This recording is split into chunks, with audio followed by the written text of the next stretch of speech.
Bonjour à tous, aujourd'hui j'ai l'immense enthousiasme de vous proposer cette 80e clé qui s'intitule l'éveil pratique. Alors aujourd'hui il s'agit du 7e volet, à savoir la voie du milieu. Alors on va expliquer un petit peu de quoi il s'agit. Alors la plupart d'entre vous probablement sont déjà familiers avec ce concept que l'on a traité en long, en large, en travers lors de la clé numéro 7, que je vous invite à regarder si vous souhaitez approfondir.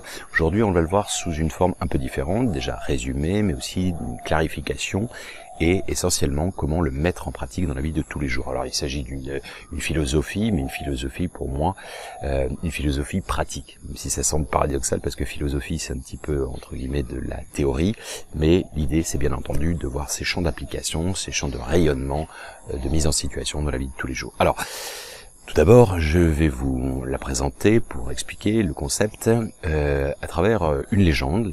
La légende voudrait qu'il s'agirait de Siddhartha Gautama, à savoir alias le Bouddha, qui, il y a 2500 ans, l'époque de Platon notamment, il aurait l'illumination par la suivante. En fait, au départ, bon, il fait une rupture avec sa vie conventionnel, de luxe, de face, etc., qu'il trouve finalement quelque part un petit peu terne, mais il prend cette conscience le jour où en fait il perd son fils, et là en fait il remet tout en question.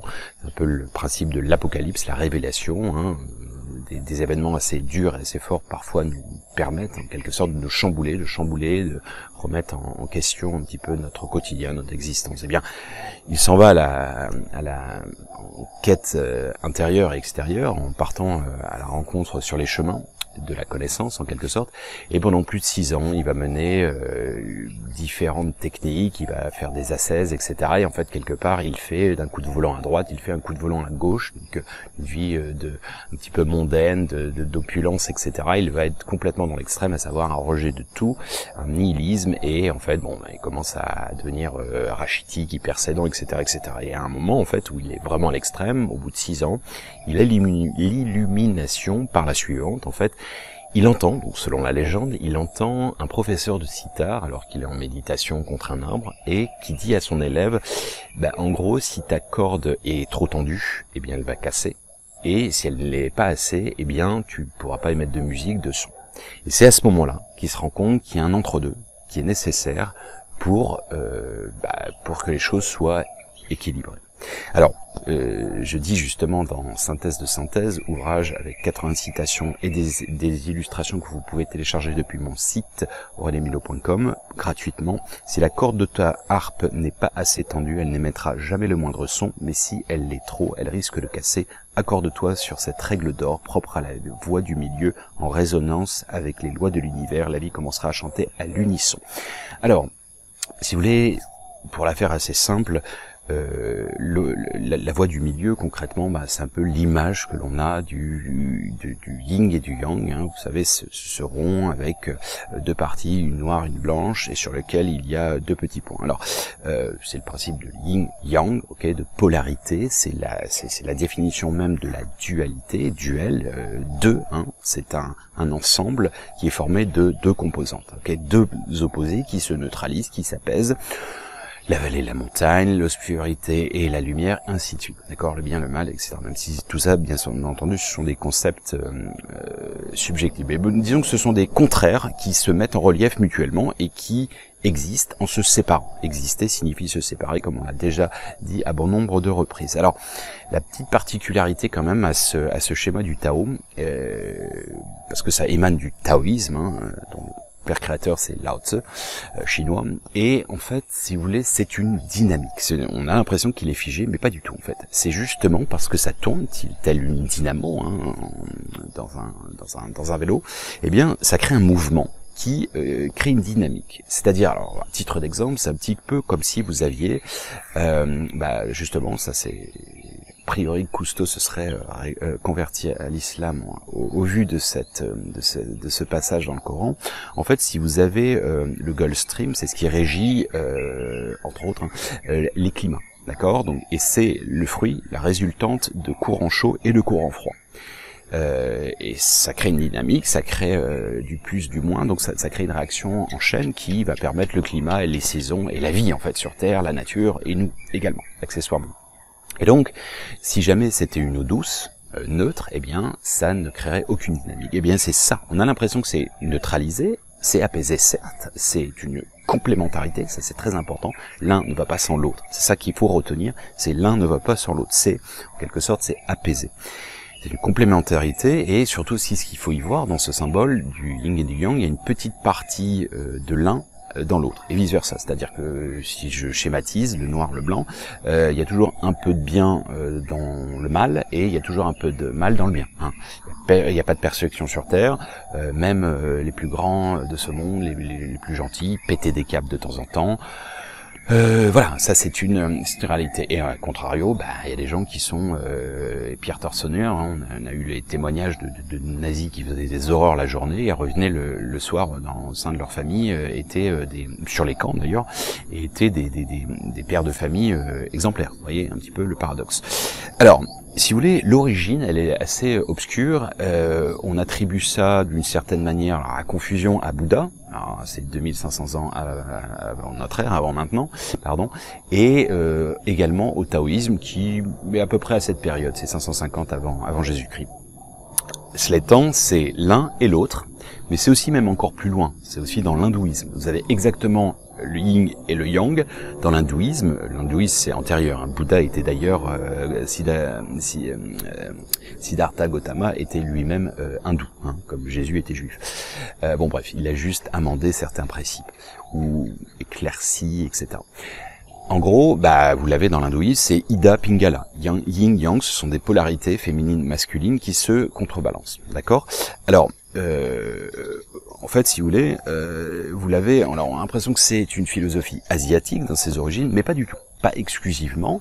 Vous le retrouvez également dans la philosophie grecque, à savoir à la même période également, c'est l'épicurisme. Alors, Épicure, on a très souvent tendance à galvauder ce mot et sa philosophie, notamment en pensant que ouais, je suis épicurien, ça veut dire que je suis un jouisseur de la vie matérielle, matérialiste, etc. Absolument pas. Oui, c'est certes ça, c'est l'alignement horizontal avec l'amour de la nature, le plaisir de la chair, de la bouffe, tout ce que vous voulez, en fait un jouisseur, certes, mais c'est aussi, donc ça c'est un symbole horizontal d'alignement et aussi vertical, avec la spiritualité, avec l'invisible, etc., avec la métaphysique, etc., etc. Et ça, si vous voulez, vous le retrouvez également à la fois chez les Esséniens, donc la mouvance, on va dire, ésotérique juive, et aussi pour lequel Jésus en aurait été, peut-être pas en aurait fait partie, mais tout au moins aurait été enseigné. Et également dans la gnose, le gnosticisme, alors, c'est-à-dire l'ésotérisme chrétien, qui aurait justement l'essence mère de l'enseignement christique.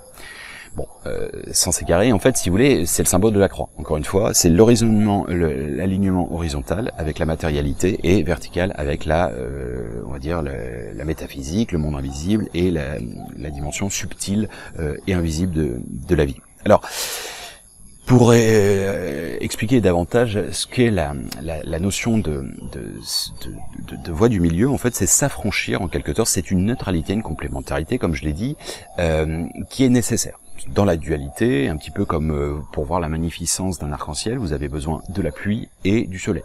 Ok, on ne peut pas séparer les deux.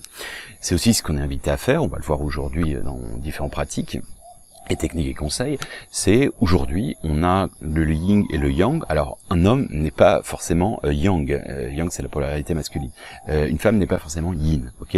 En fait on a toujours un prorata, mais on est tous invités aujourd'hui à épouser nos deux polarités, c'est-à-dire que oui, les hommes sont invités à développer leur partie féminine sacrée, j'entends, hein, c'est pas la sexualité, ça n'a absolument rien à voir. C'est quoi en fait ?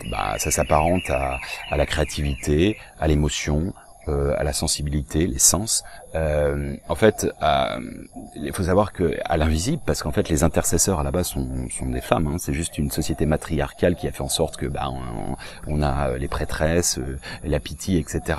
En Grèce antique, on a dégagé tout ça parce que c'était un pouvoir et que l'homme avec un petit h en avait peur, tout simplement.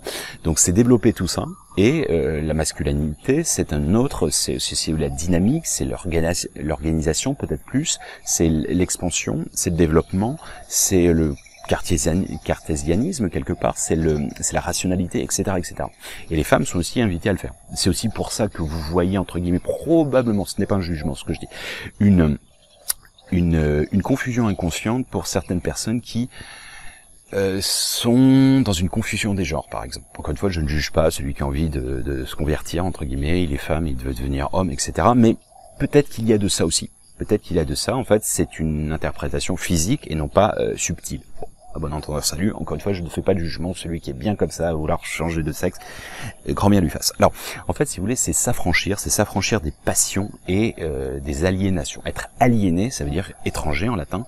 En gros, vous êtes étranger à vous-même. Donc l'idée, c'est de redevenir souverain et avoir un équilibre. Tout dans la vie est fait d'équilibre pour tenir. La nature est faite d'équilibre. Vous avez notamment cosmos en Grèce, ça veut dire l'ordre. Tout est régi par des forces et leur contraire, des forces de réaction. Si vous analysez, ça on l'a fait dans Sciences et Spiritualité, c'est magnifiquement fait. C'est difficile de ne pas croire qu'il y ait un grand orchestre, un grand chef d'orchestre à tout ça. Vous avez notamment 4 forces, alors je vais pas revenir là-dessus, mais force magnétique, électromagnétique, etc., qui, en fait, si elles n'étaient pas réglées de cette manière, la vie ne serait pas possible sur Terre. D'accord? Donc ça revient à une probabilité infime. C'est plus facile de gagner au loto que la vie soit possible. Donc ça émane en fait d'un équilibre, d'une balance, et même quand vous avez une expansion, il y a une quête de stabilité en quelque sorte. Eh bien c'est cet équilibre, ce bon dosage, cette balance, cette tempérance pour éviter tous les extrêmes. Voilà. Et les extrêmes, en fait, très souvent, en fait, malheureusement, vous avez ce schéma assez connu qui est, en gros, vous êtes en train de conduire et vous faites un coup de volant, vous vous assoupissez, vous touchez la barrière, la bande d'arrêt d'urgence et vous vous réveillez, vous faites coup de volant à droite et ensuite coup de volant à gauche. Exemple binaire, alors vous êtes dans une vie un petit peu faste et paillette ou bien vous faites la fête tout le temps et vous radicalisez et vous devenez un moine bouddhiste ascète. En gros, vous arrêtez toutes les substances, vous mettez au yoga, etc., etc. Ou bien autre exemple, petit dealer qui devient un grand barbu et un fondamentaliste, etc. Bon, ça c'est assez connu, c'est des schémas assez classiques. Bon, voilà. Donc l'idée un petit peu, c'est de revenir à la voie du milieu, parce que encore une fois, dans cet exemple, coup de volant à gauche, coup de volant à droite, l'idée c'est de revenir aligné pour éviter, s'affranchir justement des extrêmes qui sont toujours négatifs et néfastes parce qu'ils ne sont pas équilibrés. Alors, ça permet une diminution de la souffrance qui est liée au détachement. Alors, justement, la subtilité, c'est que ça ne veut pas dire que vous n'êtes pas impliqué. Okay, c'est ne pas être déçu si on n'attend rien. En gros. Si vous accueillez, vous ne prenez que le bon. D'accord? Si vous n'attendez absolument rien de la vie et que vous ne prenez que le bon, à la fin vous êtes toujours heureux. Encore une fois, j'insiste, ce n'est pas éviter l'investissement, que ce soit dans un couple, dans un projet, etc., etc. Et ça, c'est l'un des biais, l'un des mauvaises interprétations de son application. Mais c'est de tomber dans une forme de dépendance. Qui ferait en sorte que ce soit une béquille artificielle qui, si on l'enlève, eh bien, on est déséquilibré et en fait, on n'a pas les rênes de notre vie en quelque sorte. Alors, c'est se préserver, c'est se ménager, c'est ménager ses actes, ménager ses émotions, ses sentiments par rapport aux événements et aux personnes, en fait. Alors, j'insiste, il n'y a pas de restriction, il n'y a pas de frustration, au contraire, c'est un affranchissement, en intégrant tous les contraires avec justement, à la clé, c'est un affranchissement pour une grande liberté. Je vais vous donner un simple exemple, une relation passionnelle. Alors moi, j'ai vécu pendant 2 mois à l'époque, il y avait pas mal d'années. C'est fatigant. C'est super fatigant. C'est usant. Vous pensez à la personne tout le temps, ça crée parfois un peu la jalousie parce qu'en fait, vous êtes dépendant de ça. Écoutez, je suis heureux pour l'expérience de l'avoir vécu. J'aimerais pas forcément. En plus, déjà, une passion, ça dure pas. Ça dure pas, je vous dis, c'est quelque chose, si d'aventure vous l'avez vécu, vous savez de quoi je parle. C'est le même principe. En fait, vous avez un certain détachement, donc ça veut dire en gros, en fait, il faut toujours se préparer au chaos, technique 31 ou 32. Comme je dis tout le temps, vous pouvez perdre votre conjoint ou votre conjointe. Ok, est-ce que vous allez vouloir tomber en dépression et vous suicider si vous avez des enfants et tout? Voilà, alors être affecté bien entendu, mais je veux dire, vous ne pouvez pas conditionner tout à des gens et à des projets. Ça peut se casser la gueule, il peut avoir un éboulement, un tremblement de terre, etc., etc. Enfin, j'entends de manière philosophique et imagée. Alors, ça n'interdit rien la voie du milieu. Hein. C'est pas une vie d'ascète, aseptisée, etc. Au contraire, ça n'interdit rien. Vous savez, je vais vous donner un exemple et je vous invite aussi à faire en sorte que ce soit une technique pour vous. Alors, à la base, je suis végétarien depuis 2007, donc j'ai fait plus de 15 ans de végétarianisme, même un peu plus, 16-17 ans, et je n'ai pas consommé d'alcool pendant plus de 5 ans. Eh bien, figurez-vous, peut-être je vais en choquer certains, j'ai dit ça une fois en conférence, et on m'a dit « Oh, mais là, ça veut dire que je ne suis plus rien. » Alors on me dit « Mais t'es flexitarien, t'es machin. » Écoutez, depuis que j'ai eu ce chaos, cette nuit noire de l'âme, quand j'ai été viré il y a plus de 2 ans, 2 ans et demi maintenant, en France, etc., je vais vous dire, j'ai tout renivelé, j'ai tout assaini, je suis revenu sur des bases où j'ai arrêté peut-être aussi mon côté trop extrême. Je faisais, en fait, pour vous dire, je faisais des jeûnes, donc pendant plus de 2 ans, je ne mangeais que 4 fois par semaine. Donc je faisais 3 jours, 72 heures par semaine, sans manger, et ensuite je mangeais 1 fois par jour. Ok, bon, je peux vous dire que c'est too much. En plus, vous désociabilisez. J'ai fait des jeûnes jusqu'à 21 jours, notamment ici. Bon, ça, si c'est ponctuel, ça va. Mais voilà, bon, je continue à jeûner actuellement. Je mange qu'une fois par jour, le soir. Bon, il m'arrive aussi de casser ça, ou de partir sur un jeûne. Je me dis, bah non, j'y arriverai pas. Et voilà, je fais pas 72 heures, etc. Ce que je veux vous dire par là, c'est que oui, j'ai recommencé à boire de temps en temps. Pas à l'ivresse non plus. Parfois oui. Je vous dis franchement, c'est pas bon pour la santé, mais bon, bah voilà, vous payez le lendemain, mais ça fait du bien aussi de s'enivrer, changer la tête, esprit de conscience, etc. Enfin, ouverture de conscience. Oui, en Turquie, j'ai succombé et je ne pensais jamais. J'ai remangé des choses magnifiques, telles que le kebab, etc., dans un rituel, etc., etc. Eh bien, je ne m'impose pas. Alors, je sais pas, je mange peut-être maintenant une fois tous les mois, une fois tous les 2 mois, 3 mois. Je n'ai pas compté. Voilà. Mais je suis sorti, en fait, finalement, j'ai fait coup de volant à gauche, coup de volant à droite.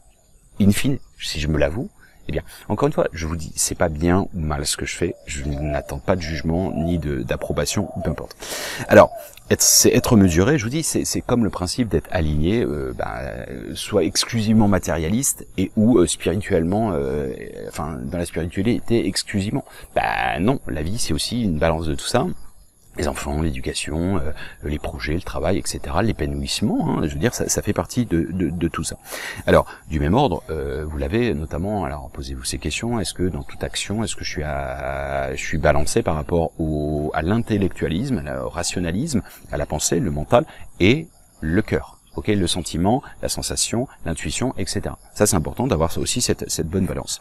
Alors, si vous voulez, je pourrais résumer, la voie du milieu résume la sagesse de la tempérance, de la mesure, du bon dosage, le bon équilibre de la balance de la vie, à tout niveau, visible et invisible, micro et macrocosmique, épicurisme et spirituel. Alors, je vais vous donner une pratique. Bon, ça c'est un peu plus, c'est plus qu'une seule technique, c'est une philosophie à mettre en place. Essayez de lister les grands points de votre vie. Comme des chapitres, chapitre 1, chapitre 2, etc., sur lequel vous avez, ou tome 1, tome 2, et vous avez des sous-ensembles. Et en fait, essayez de voir au niveau personnel, professionnel, et de voir comment c'est réparti. Ok, est-ce que vous investissez beaucoup trop dans votre boulot, ou pas du tout assez? Est-ce que ça vous plaît, etc. Enfin, tout ça, c'est d'autres schémas, mais, et vous le faites de manière avec les ramifications, et voyez le temps que vous investissez. Alors, la gestion du temps vous permettra d'un clé 56 de le faire, de l'établir, et vous visualisez en gros si c'est équilibré ou pas. D'accord. Et ce que vous souhaiteriez pour l'améliorer. Oui, je me rends compte que je passe pas assez de temps avec mes enfants. C'est pas ça, poser des quotas, mais c'est plutôt par rapport à est-ce que je me sens bien par rapport à ça. Oui, non. Il y a des gens qui sont carriéristes, qui mettent toute leur vie dans leur carrière, et puis ça leur fait un grand bien, ils adorent ça, etc. C'est un peu regrettable, je trouve, parce qu'il y a d'autres choses quand même. Mais bon, c'est comme ça. Et ensuite, si vous voulez, de le mettre au quotidien, dans toutes les ramifications, et de savoir le temps que vous allouez aux gens, alors pour vous, pour vos enfants, pour vos amis, c'est important aussi, je dis, dans les notions même de couple, ça j'en ai parlé dans la clé 59, 60 pardon, d'avoir ces moments, j'adore être avec ma femme, j'adore les moments de famille, ma femme, mon enfant, j'adore les moments de couple avec ma femme, en tant que femme, hein, pas comme mère de mon fils, c'est-à-dire de séduction, de voilà, on a des petits moments d'intimité avec maman, et puis aussi d'aller voir mes potes, etc. Et j'ai mes moments, et elle a ses moments, etc. Et c'est super. Si vous voulez, pour moi, c'est équilibré ça. Je pourrais pas me départir de l'un ou de l'autre, encore une fois, c'est ma philosophie, mais essayer de voir ce pourcentage, mais aussi, enfin, dans l'absolu, vous n'êtes pas obligé de le faire de manière aussi analytique. Bon. Autre technique, autre pratique essentielle, c'est la pleine conscience. Alors, la pleine conscience, je vous invite à regarder la clé 22, alors avec toutes les techniques que ça comporte, et alors, c'est une méditation, alors soit vous fermez les yeux, etc., et puis vous êtes avec vos sens, mais c'est pas que ça. C'est comme la méditation, on dit méditation c'est fermer les yeux, non, méditer c'est medium, en latin ça veut dire revenir au centre de soi. En fait, c'est une attention. Vous pouvez faire une marche méditative, vous pouvez, c'est pareil pour la pleine conscience. La pleine conscience, c'est d'avoir une conscience, ah oui, oui, mais pleine. C'est-à-dire que vous êtes focalisé sur ce que vous faites au quotidien. La pleine conscience opérationnelle, c'est, je sais pas, vous faites la bouffe et vous êtes absorbé par le fait de couper les tomates, de préparer les petits oignons, etc. Mais vous n'êtes pas en train de penser à ce que vous allez faire juste après, dans l'action après. Vous n'êtes pas dans la projection sur le futur, de ce que je vais manger ce soir, de ce que je ferai demain à ma réunion. Je suis pas en train de ressasser le passé, les fardeaux, ou je sais pas, c'était bien hier soir. Non, vous êtes dans l'instant présent. Et ça, je vous dis, je vous invite à regarder la clé 22, j'insiste, parce que c'est primordial. On est à 95%, la majorité d'entre nous, toujours on n'est pas dans l'instant présent. Et donc, par là, on n'accueille pas la présence. Alors, si vous voulez, se focaliser sur ses sens, ses ressentis, c'est une conscience de l'interaction avec soi et le monde, et c'est très profond en fait, hein, au final. Et aussi de l'instant présent, qui est une présence, et vous vous rendez compte qu'il n'y a rien d'autre que l'instant présent. L'ici et maintenant, qu'on répète inlassablement, je vous invite à regarder la clé sur la présence, et également l'ouvrage de Eckhart Tolle, que je me ressasse assez bon nombre de fois, une fois par an peut-être, en guise de piqûre de rappel, sur le pouvoir de l'instant présent. Alors, au-delà, dans les techniques, pour moi, et philosophie, c'est de savoir embrasser sa part d'obscurité. Oui, nous sommes faits de polarité, je vous invite à regarder la clé sur le mal. Nous avons à l'intérieur de nous, et à la fois un côté angélique et démoniaque. Ok, c'est pas un petit personnage extérieur, c'est un potentiel. Vous nourrissez le chien que vous voulez, d'accord? Donc, c'est en métaphore. Embrasser ces parts d'ombre ne veut pas dire les coopter, les créditer, ça veut dire en fait vous n'êtes pas dans la lutte, dans la force réactionnelle que vous créditez au final. Vous êtes en fait juste apaisé. Et ça, moi, je vous dis, je l'ai fait quand je suis parti dans cette expérience où je me suis fait dégager 4 mois de Turquie et je voyais pas mon bébé qui était bloqué en Turquie. Donc voilà, j'ai pesté, j'ai vomi l'humanité, j'ai fait ma grosse crise, de la quarantaine en quelque sorte, mais oui, où je pensais que tout était stable et tout a été remis en branle, la nuit noire de l'âme encore une fois, et ça a été super positif, et je me suis rendu compte qu'il y avait, il y avait encore de la haine, il y avait encore, enfin de la haine, bien grand mot, il y avait encore des choses qui n'avaient pas été résolues, et si j'étais encore en conflit intérieur par rapport aux guerres, etc., c'est qu'il y avait des choses que et je me suis rendu compte qu'il y avait de la violence en moi, qu'il y avait, je vous dis, hein, c'est assez facile de faire namasté dans un endroit comme ça à Bali, etc., et vous figurez, je sais pas, vous êtes dans un endroit horrible sur Terre, et je sais pas, toute votre famille se fait violer, décimer, torturer, etc. Est-ce que vous allez être dans la zénitude complète, dans le pardon, je suis pas tout à fait sûr. Moi, je pense que je peux devenir... je me souviens d'une fois, ma mère m'avait choqué parce que c'est une personne extrêmement zen, peaceful, positive, etc. Et une fois, je sais pas, elle a pas de nouvelles de ma sœur, elle était ado, et une fois qu'on l'a retrouvée, elle a dit, mais je me disais déjà, putain, mais si je tue le mec. Et ça m'avait choqué cette violence de ma mère, et je vous dis, en fait, oui, on peut basculer. Donc on a un potentiel. Ce que j'essaie de vous dire, c'est que ça veut pas dire que vous allez passer à l'acte, bien entendu, loin de là, mais de l'accepter. En fait, vous savez, quand et ça c'est vrai au niveau des émotions, quand la coupe est pleine, faut la vider, tout simplement. Alors, vous savez, ce côté policé de la spiritualité, j'en ai beaucoup parlé, il y en a beaucoup ici à Bali, surtout à Ubud, ce que j'appelle les câlins de lumière, c'est un peu namasté, toujours, vous savez, un peu comme ça, vous l'avez dans les sectes, des gens comme ça qui sont tout le temps, alors, encore une fois, je sais pas, oui, c'est un jugement, j'y crois pas trop. C'est-à-dire que c'est un petit peu comme si vous aviez une image d'Hollywood, vous savez, l'icône, oh, elle est belle, il est beau, prince charmant, etc. Tout le monde fait caca, hein. Tout le monde pue de la gueule le matin. Je casse un peu le mythe. Oui, je suis désolé. Le côté aseptisé de la spiritualité, j'y crois pas des masses. C'est-à-dire qu'il y a un moment, oui, péter un câble. L'amour inconditionnel, bah, j'en ai déjà parlé, c'est aussi tolérer les gens. Il y a un moment, on est humain aussi. Je ne connais pas. Je vais vous donner un simple exemple. Une des personnes qui est censée la plus lumineuse au monde, selon les croyances et autres, mais Jésus, Issa, Yeshua. Eh bien, à un moment, il pète un câble devant les marchands du temple. Ok? Pourquoi? Bah parce qu'il a l'impression qu'il y a une injustice. À un moment, elle est pas très connue celle-ci, c'est le buisson ardent. En fait, il pète un câble sur un buisson, et en fait, il lui envoie l'anathème. Il lui envoie un sort, et l'arbre meurt. Et en fait, c'est quoi? C'est de montrer, voilà, Dieu, entre guillemets, la source, peu importe, lui a donné un potentiel, mais un potentiel créateur et destructeur. Et donc, il se rend compte du pouvoir qu'il a. Et là, il se dit, oh là, c'est un peu dangereux. C'est un petit peu comme si vous aviez les manettes du joujou, d'appuyer sur le bouton guerre nucléaire. C'est le même principe. Donc, la violence existe, vous le voyez, il y a plein de gens qui, sous effet d'alcool, alors ça en Angleterre c'est encore plus probant, se bastonnent, je sais pas, sont violents, etc. Et parce que c'est refoulé en fait. Donc si c'est refoulé, ça veut dire que c'est intrinsèque, et ça veut dire qu'on le somatise. Donc il y a un moment, faut l'expier, faut le dégager, faut le nettoyer, et on a un côté sauvage, animal, qu'on le veuille ou non. On est ça, ce sont les pulsions que vous retrouvez freudiennes, hein, les pulsions de violence qui sont dans l'archétype humain, dans le patrimoine mondial de l'humanité, pour le meilleur, pour le pire. Cette espèce de lutte de pouvoir, de défense, etc. Ce côté reptilien, ça n'a rien à voir avec Illuminati reptilien, ça n'a rien à voir du tout. Le côté reptilien, c'est le côté animal qui fait que vous avez une force de réaction. On tape, hop, vous réagissez, vous défendez, vous courez encore plus vite quand vous êtes coursé, je sais pas, par un animal ou par un voleur, j'en sais rien, par un agresseur, peu importe. C'est ce même principe. Donc en fait, oui, c'est une impulsion. Alors, si vous voulez, ça évite de somatiser des mauvaises énergies, d'éviter les drames, ça évite de briser les relations, etc. Où à un moment vous en pouvez plus et vous pétez un câble et vous c'est mal géré.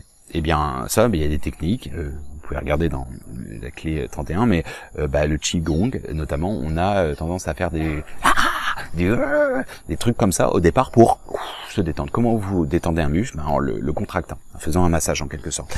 Vous pouvez écrire tout ce que vous détestez, quand vous en avez marre, etc. Vous brûlez le papier, ou bien vous l'écrivez, vous l'effacez, ou bien vous faites une vidéo et vous dites toutes les de vérité à un mec, et puis vous entre guillemets vous l'effacez après coup.